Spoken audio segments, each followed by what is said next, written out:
Hello everyone and welcome to the video. For this video, it'll be a buyer's guide and kind of a quick review of the Lexus RC350. For those of you that are new, this is my personal 2015 Lexus RC350 F-Sport all-wheel drive.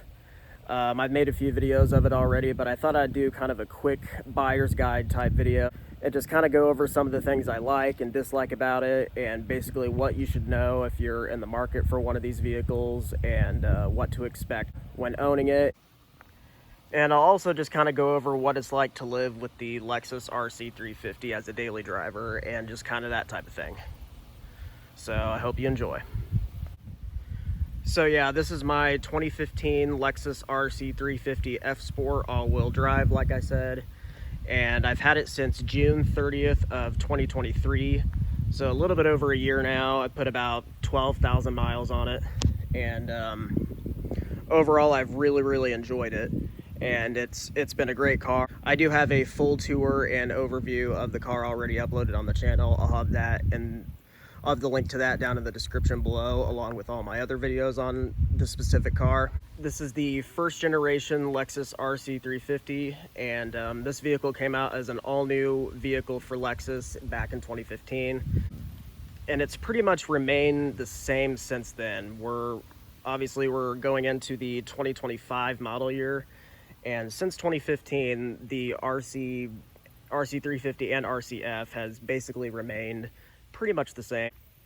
It did have a pretty good facelift back in 2019, but since then it's pretty much remained the same. So in 2019, they changed up the front and rear styling a little bit, updated the tech in the interior, and just kind of added just a few new features along the way. But other than that, a 2015 model and a 2024 model is not a whole lot different, which you could look at that in two different ways. That's kind of a good thing and maybe not a good thing. I don't know. I do think the styling of the RC vehicles have aged extremely well. I think the car does still look really good for being a 2015 vehicle. And like I said, the 2024 models are not really all that different, but I don't really think there really was much to change since they have aged so well. And I think they were way ahead of their time back when they came out in 2015. Another unique thing about the Lexus RCs is despite them being on the market for about 10 years now, Lexus really has not sold or built a very large amount of them. So since 2015, obviously we're in the 2024 going into the 2025 model year. So since 2015, Lexus has only sold about 55,000 units of the RC350 and the RCF combined. So not very high production numbers at all, especially like if you live in the Midwest like me. There's really not a whole lot of them around. And my specific town that I live in, there's only like 2 or 3 other ones in town that I've seen. So they're not very common at all, which I kind of like that personally. I like having a car that you don't see too often. And even when I'm in a big city, you just don't really see a whole lot of these, which in my opinion, I think that's kind of a cool thing. In comparison, for those of you that know about my other vehicle, my Lexus ES350, obviously that generation of ES came out in 2007 and ran from 2007 to 2012. Over its lifespan in production, Lexus sold like 350,000 units or something like that. So obviously that compared to 55,000 units, that's pretty low production numbers for the amount of time that this vehicle has been on the market, which, like I said, I think that's kind of cool. My specific vehicle is the F-Sport trim level, like I said earlier, and the exterior color is finished in the ultra white color, which is a beautiful kind of pearl white color. The sun's not really beating down on it too much, but when the sun's beating down on it, it really looks nice. Looking inside, it does have the red interior, which I really love. I think the red interior with the ultra white interior is a really nice looking spec. Really do love the red interior. I think it looks awesome, and it's not too bright and just kind of too out there. It's kind of subtle, but looks awesome. If you guys haven't seen my previous videos on this car, this thing is in really great condition for the age and the mileage. We'll go ahead and start it up. Obviously, you just put your foot on the brake and hit the engine start button.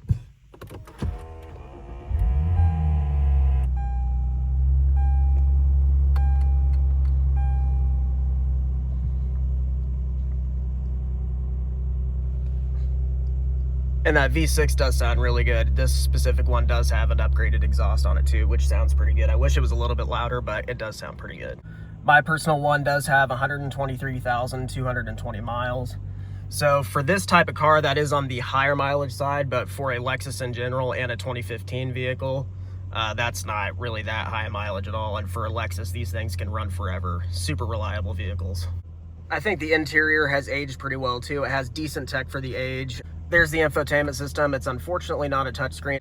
It is controlled by the remote touch interface that a lot of people really do not like, but over the little over a year that I've been daily driving this, it's really actually not that bad at all once you get used to it.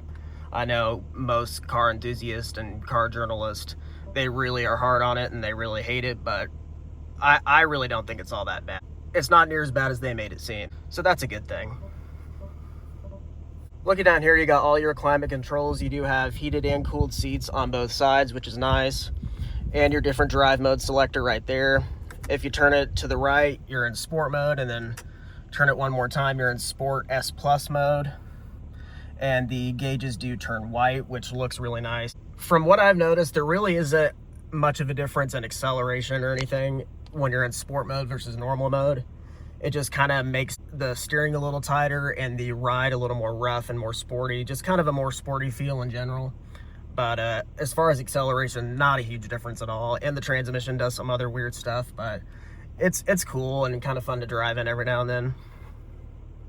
It also does have manual mode with paddle shifters on the steering wheel, which is kind of fun to use. The transmission's a little slow, but it's not that big of a deal. And one of my personal favorite features, if you hit this button right here, the gauge does slide. Really do love that feature. I think that's awesome. And to put it back in normal mode, you just press down on the button like that, and it goes back to that color. So yeah, as far as interior goes, the cabin is a really nice place to be. It's very luxurious in here. Really nice materials. Seats are very comfortable. The leather is very high quality and looks really nice. Really, my only complaints, which it really shouldn't be a complaint when owning a car like this, is the lack of storage in here. The center console's pretty small, and the glove box is really not all that big either. I just kind of have a little microfiber towel and the owner's manual in there and all of my other information and stuff. And as you can see, it's really not all that big, but it's not that big of a deal. And the console's pretty small, but that's all right. I don't really keep a whole lot of stuff in here. I still have some stuff in my 09 ES350 that was my previous daily driver before getting this. You do have a sunroof up here, which is really nice. And another complaint that I have is there's only 2 cup holders, and in the back seat, there's nothing that comes down in the middle that has 2 cup holders on it, which I think I would have added that if I were them, but I understand why they didn't. And a third one up in the front seat would be nice too, but that's really no big deal. Visibility is pretty good. It's not bad at all. The blind spot's not that bad. And you do have blind spot monitoring anyway. So it is a really nice road trip vehicle. It rides great on the highway. Putting it in reverse, you do have a rear backup camera right there with decent quality. It's not the greatest at night, but in the daytime it's fine. And it also has rear parking sensors as well. And when you turn the wheel, the lines turn as well. Looking down here, you do have an analog clock, which I think looks really, really nice. Such a nice, classy, luxurious look. Unfortunately, there is no Apple CarPlay or Android Auto in this, but there is a way to have that added aftermarket. I do plan on doing that someday. Gas mileage is not wonderful for a V6. Even though it is all-wheel drive, which does affect the fuel economy. I usually get about 16 to 17 in just city driving and the low 20s on the highway, so not very good gas mileage at all. The range is like 300 miles, so not the greatest, but really didn't expect it to be, and that's not what you buy one of these for. And like I said, it is all-wheel drive, which is really nice in the wintertime. It also has a snow mode as well, which works pretty good. Up here you do have your interior lighting, which is just if you just lightly tap it, it turns on, which is kind of cool. No sunglasses holder at all, which is kind of strange. And you do have your garage home link right there. And pretty good features in here, pretty nice. It does not have the Mark Levinson sound system, unfortunately, but the one that it does have does sound pretty decent. So no big deal there. And I forgot to mention the steering wheel is heated as well, so that's nice. Looking at the door panel, you do have some decent storage right here, but not very much at all. Automatic up and down on the driver and passenger window, which is nice. Nice padded leather armrest. Looking at your headlight, you do have HID headlights and HID high beams and just an incandescent turn signal. Here's your daytime running light right there. Obviously it's not actually flickering like that, that's just the camera. And down here you do have some fog lights, which is nice, LED fog lights. And overall, very, very nice looking vehicle. Like I said, it's aged really, really well, still looks really nice. And some people that don't really know much about cars, that have never seen these before, some people still think it's new. Looking at the back, you do have LED taillights, which look really, really nice, and incandescent turn signals. I think this angle right here is probably my favorite part of the design of the vehicle. I think the back is probably the most attractive angle of it. Looks really, really nice. And like I said, we do have upgraded exhaust. The engine's not cold right now, so it's not the loudest. And I do wish it was a little bit louder. Trunk space is not great. It's decent for what it is. Not real wonderful. I do really love the look of the daytime running lights on this vehicle. Very attractive looking lights.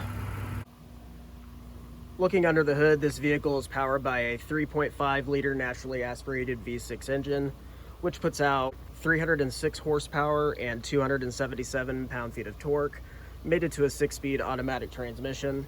If this was a rear-wheel drive vehicle, it would be an 8-speed automatic transmission, but unfortunately the all-wheel drive vehicles only come in the 6-speed automatic transmission, which I've never understood why, but it's really not that big of a deal. It's still a good transmission. And obviously these engines are bulletproof reliable. They'll run forever. We do have also a little bit of oxidation on the headlights and the running lights too, but that's also an easy fix if you just have those buffed out or have one of those headlight restoration kits. That's an easy fix. But overall, like I said before, it's an extremely good condition for its age, and I plan on daily driving this for quite a while. And when you're buying one of these, if you get one with a little bit of higher mileage like this, one of the perks of buying a Lexus vehicle is that is something you can sacrifice because of how reliable these things are. So when I got it, it had 111,000 miles. Now it's got 123, and I've had no issues with it over the past little over a year that I've had it. So that's always nice when buying a Lexus. Don't have to worry about mileage, and it's relatively affordable to maintain. There are some parts that are more expensive than others, but overall very easy to maintain and take care of. At the same time though, Lexus vehicles on the used market, especially ones that aren't super common like this, it also depends on where you live, but they are a little bit more expensive than some of the competitors and other options, but it's well worth it in the long run because they will last you longer and be way more reliable and all that good stuff than some of its competitors. Looking at the back seat, in order to access the back seat, you just have to unhook this little buckle right here on the seat belt and push the seat forward, and it'll move forward on its own, obviously. And then back here you have a very, very small back seat, but it works. It's not too bad. I've had some passengers back there before, and they say it's not all that bad, especially if they sit behind me, because I'm only 5'5", so sitting behind me will give you a little bit of extra room when sitting in this back seat.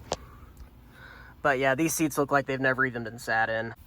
So yeah, overall this has been an excellent vehicle over the past little over a year that I've had it.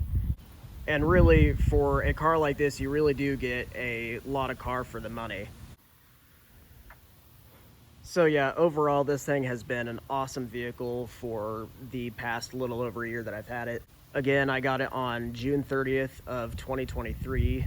The value of these things are extremely good. You get a lot of car for the money, and the styling is just awesome. It's one of those cars that kind of looks a little bit more expensive than it actually is, in my opinion. But like I said, the difference between this one and a 2024 is not much. So back in June of 2023, I got this car for $25,000 flat, and after taxes it ended up being $27,500. Obviously taxes are going to vary in different states. In Kansas, that's what was added to the overall price of it after taxes. So $25,000 flat was the purchase price, and after taxes the overall cost was $27,500 to be exact, I think. Somewhere around there. So pretty good deal. Obviously the car market is always changing, so values of different cars, especially used ones, are going to vary at certain times and in different areas. So if you were shopping for one of these now with the same mileage, I'm sure you could find one for less than this. Like I said, back then it had 111,000 miles on it. And yeah, so I think that was a pretty good deal. And obviously insurance and payments are all going to vary on the bank that you have and your location, how old you are, you know, all that good stuff. But overall, I think for what this is, it's a pretty affordable vehicle. And if you find one for a good price, obviously check the Carfax, make sure everything's been maintained properly, and you shouldn't have any issues whatsoever for a long time when owning these. These are very, very reliable vehicles, and I do highly recommend getting one if you're in the market for a vehicle like this. I hope you guys enjoyed the video, and thank you guys for watching.